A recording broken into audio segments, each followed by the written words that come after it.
Seusai Perang Vietnam, sekelompok ilmuwan menjelajahi sebuah pulau tak terpetakan di Pasifik. Mereka memasuki wilayah kekuasaan Kong yang perkasa dan harus berjuang untuk bisa lolos dari surga primitif tersebut.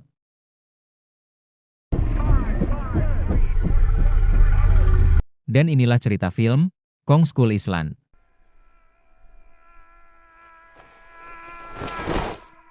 Tahun 1944 di atas Pasifik Selatan, dua pesawat tempur terlibat dalam duel sengit. Seorang pilot Amerika, Letnan Hang Marlowe, dan seorang pilot Jepang, Gunpei Ikari, sama-sama mendarat dengan parasut di sebuah pulau asing setelah pesawat mereka jatuh. Pertarungan mereka berlanjut di darat, dari hutan lebat hingga ke tepi jurang. Saat Ikari nyaris mengakhiri nyawa Marlowe dengan pedangnya, sebuah tangan raksasa yang tak terbayangkan ukurannya muncul dari atas. Kedua tentara itu membekukan ketakutan saat sosok kera kolosal bangkit di hadapan mereka. Itulah Kong. Tahun 1973 di Washington DC, pejabat pemerintah Bill Randa dan ahli geologi Houston Brooks dari organisasi Monarch berhasil meyakinkan Senator Willis untuk mengirimkan sebuah ekspedisi ke lokasi baru yang ditemukan melalui satelit, Skull Island. Sebagai bagian dari persetujuan, sebuah pengawalan militer pun ditugaskan untuk misi tersebut. Di Vietnam, Skuadron Sky Devils pimpinan Kolonel Preston Packard baru saja akan merayakan hari terakhir tugas mereka. Namun, perintah baru datang. Packard dengan antusias menerima misi pengawalan ke pulau misterius itu, membawa serta orang-orang kepercayaannya, termasuk tangan mencurigakannya, Jack Chapman. Untuk memandu mereka, Randa dan Brooks merekrut James Conrad, seorang mantan kapten SAS Inggris yang ahli sebagai pelacak. Conrad, dengan keahliannya, langsung mengidentifikasi risiko fatal dari misi tersebut, dari cuaca ekstrim hingga predator yang tidak diketahui, dan menegosiasikan biaya yang jauh lebih tinggi. Ternyata juga seorang fotografer anti-perang, Mason Weaver, yang menyimpan wawasan mendalam terhadap misi ini, terutama pada keterlibatan militer yang masif. Bersama tim ilmuwan dari Landsat, mereka semua berkumpul untuk perjalanan sekali seumur hidup.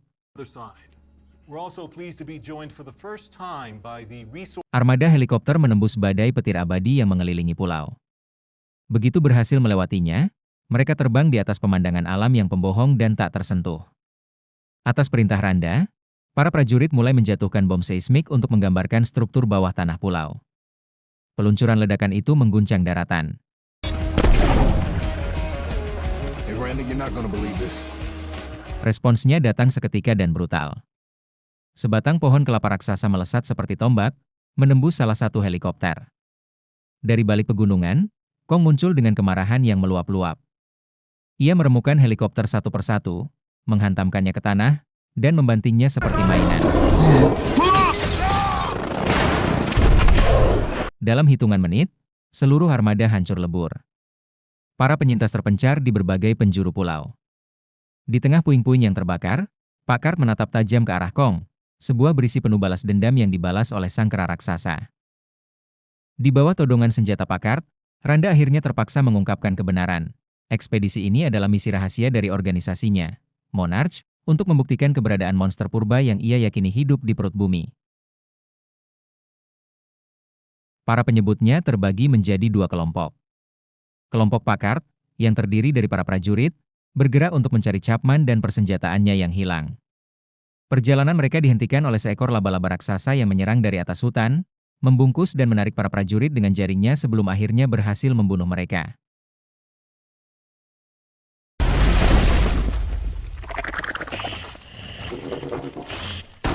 Sementara itu, Chapman yang menyaksikan Kong merawat lukanya di sungai. Seekor gurita raksasa muncul dari kedalaman, namun dengan mudah dilumpuhkan dan disantap oleh Kong. Tak lama setelah itu, saat Chapman beristirahat di atas sebuah batang kayu, ia menyadari batang itu adalah makhluk hidup. Saat ia mencoba lari, seekor reptil predator buas, Skull Crawler, muncul dari dalam tanah dan membunuhnya.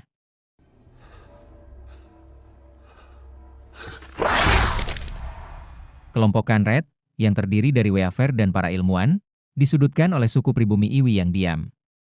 Namun, mereka diselamatkan oleh kemunculan Hang Marlowe yang kini telah menua. Melalui Marlowe, mereka mempelajari sejarah kelam pulau itu. Kong adalah dewa dan pelindung suku Iwi, penjaga terakhir dari spesiesnya yang bertugas menahan para Skull Crawler, makhluk buas dari bawah tanah yang telah membantai leluhur Kong. Peluncuran bom seismik telah membangunkan mereka dari tidur panjangnya. This is where they honor the last of their saviors.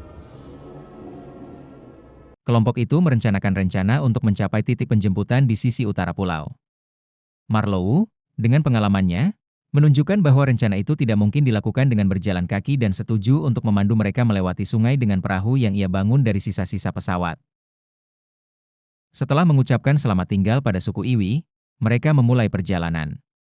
Namun, bahaya kembali mengintai saat sekawanan burung karnivora raksasa menyambar dan mencabik-cabik salah seorang ilmuwan di udara.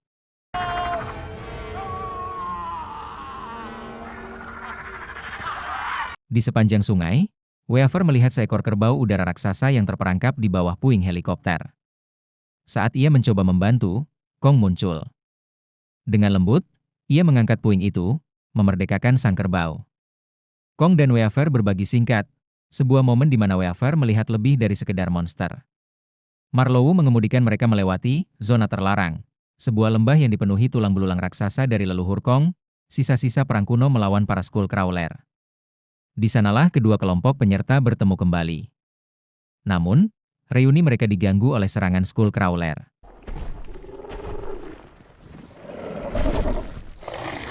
Randa ditelan utuh, dan pertempuran sengit pun terjadi. Marlowe menggunakan pedang peninggalan Gunpei Ikari untuk melawan, sementara Weaver dengan cerdik menyebarkan salah satu monster dengan memanfaatkan gas yang mudah terbakar dari celah tanah.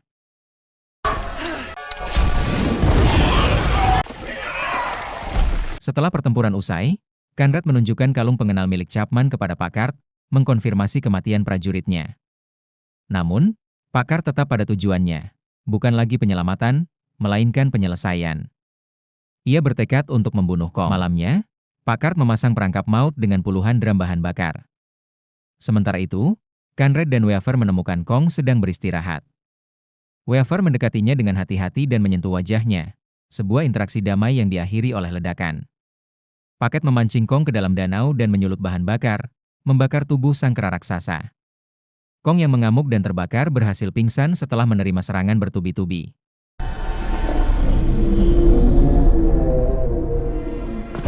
Saat Packard mempersiapkan Kong, para prajurit lainnya, yang diyakinkan oleh Conrad dan Weaver, menentangnya. Tepat pada saat itu, Skullcrawler terbesar dan paling ganas muncul dari dalam tanah. Packard, dalam obsesi butanya, tetap bertahan untuk menekan detonator, namun Kong yang tersadar lebih dulu menghancurkannya di bawah kepalan tangannya. Die, you motherfucker. Para penyalin berlari menuju pantai sementara Skullcrawler raksasa mengejar mereka. Seorang prajurit yang menyewakan dirinya dalam upaya sia-sia untuk menguraikannya. Tepat saat monster itu akan menyerang mereka, Kong kembali dan menghantamnya dengan kekuatan penuh.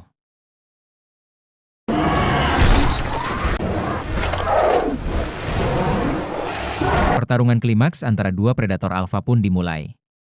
Kong, meski terluka parah, berhasil merobek isi perut lawannya dan meraih kemenangan. Dengan lembut, ia menempatkan Weaver yang tak sadarkan diri di dekat Conrad sebelum kembali mengawasi wilayahnya.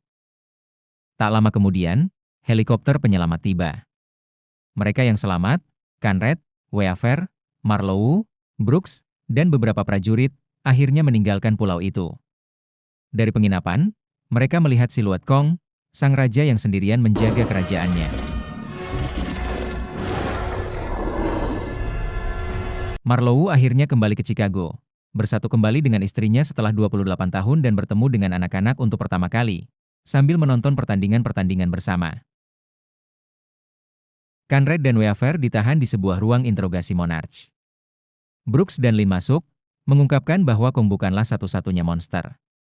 Mereka membuka arsip rahasia, menampilkan gambar-gambar gua yang berisi ukiran monster purba lainnya, Mothra, Rodan, King Ghidorah, dan yang paling utama, Godzilla.